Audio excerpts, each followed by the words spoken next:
പാലക്കാട് കൂറ്റനാട് വാവനൂരിൽ ജുമാ മസ്ജിദിൽ നിന്ന് ഐഫോൺ കവർന്നു. പള്ളിയിൽ നിസ്കാരം നടക്കുന്നതിനിടെയായിരുന്നു സംഭവം. നിസ്കരിക്കാൻ എന്ന രീതിയിൽ പള്ളിയിലേക്ക് കയറിയ യുവാവ് ജനൽപ്പടിയിൽ ഇരിക്കുന്ന മൊബൈൽ കണ്ടതോടെ പുറത്തേക്കിറങ്ങുകയായിരുന്നു. പുറത്തുനിന്ന് ജനലിലൂടെ കൈ അകത്തേക്കിട്ടാണ് മൊബൈൽ കവർന്നത്. വാവനൂർ സ്വദേശിയായ മൊബൈൽ ഉടമ ചാലിശ്ശേരി പോലീസിൽ വിവരം നൽകി. പ്രതിയുടെ CCTV ദൃശ്യവും പുറത്തു വന്നിട്ടുണ്ട്. സൈബർ സെല്ലിന് വിവരം കൈമാറിയതായി ചാലിശ്ശേരി പോലീസ് പറഞ്ഞു.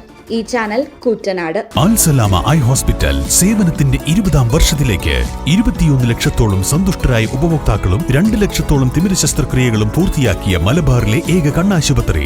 ലോകോത്തര നിലവാരമുള്ള ചികിത്സാ സംവിധാനങ്ങൾ, തിമിര ശസ്ത്രക്രിയ, ഗ്ലൂക്കോമ, റെറ്റിന വിഭാഗം, കോർണിയ, ലേസർ ചികിത്സാ വിഭാഗം, contact lens clinic, optical, pharmacy, lab തുടങ്ങി നൂതന സാങ്കേതിക വിദ്യ ഒരുക്കിയുള്ള എല്ലാ നേത്രരോഗ ചികിത്സാ സൗകര്യങ്ങളും വിദഗ്ധരായ ഡോക്ടർമാരുടെ മേൽനോട്ടത്തിൽ. Al Salama eye hospital, hospital road, Perinthalmanna.